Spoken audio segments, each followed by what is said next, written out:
Alright, I'm going to give you guys a little trick. Can't be used all the time, but I'm going to put it out there for those. I'll even throw this down under the house rules or whatever. But how to handle a party that is split in half. One party wants to go into the dungeon, the other party wants to go up into the castle. How do you split it? And one thing I used to do this with, especially a guy that used to show up at the games really late all the time, and he didn't mind this at all. Let the party that is not in this particular conflict or part of this play some of your NPCs and or creatures. So an example would be players go into the dungeon and they are surrounded by skeletons. They're surrounded by orcs.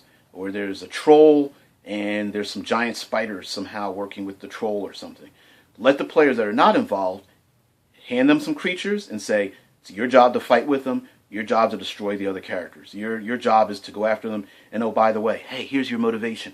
Hey, if you're the troll, what you're going to do is you're going to capture them and take their stuff and use their bodies to feed the spiders because the spiders are your loyal servants. You know, that kind of thing. So that way you're not actually, quote unquote, giving carte blanche to kill other players.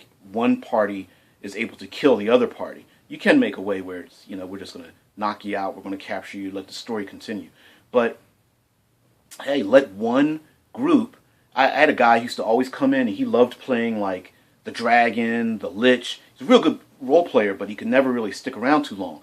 He'd show up late and go, hey, I'll play the Lich Queen. Sure, okay. What are her powers, her spells? And then I would just play. I was the game master, of course. I ran the game, and I'd play all the underlings that ran from the evil Lich Queen. And real quick, he'd jump in, man, and go, okay, I'll do this. You know, and he'd play it out. You know, I fire leaps from my hands as I cast a spell, and then me as the game master, I'd go, okay, well, what spell are you using?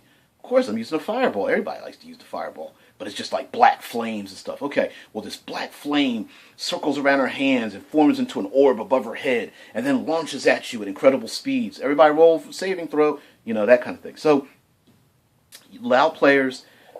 This is just one trick, can't be used all the time, but throw the party or the players that are not involved in it. Maybe they're captured, maybe they're in another room or something like that.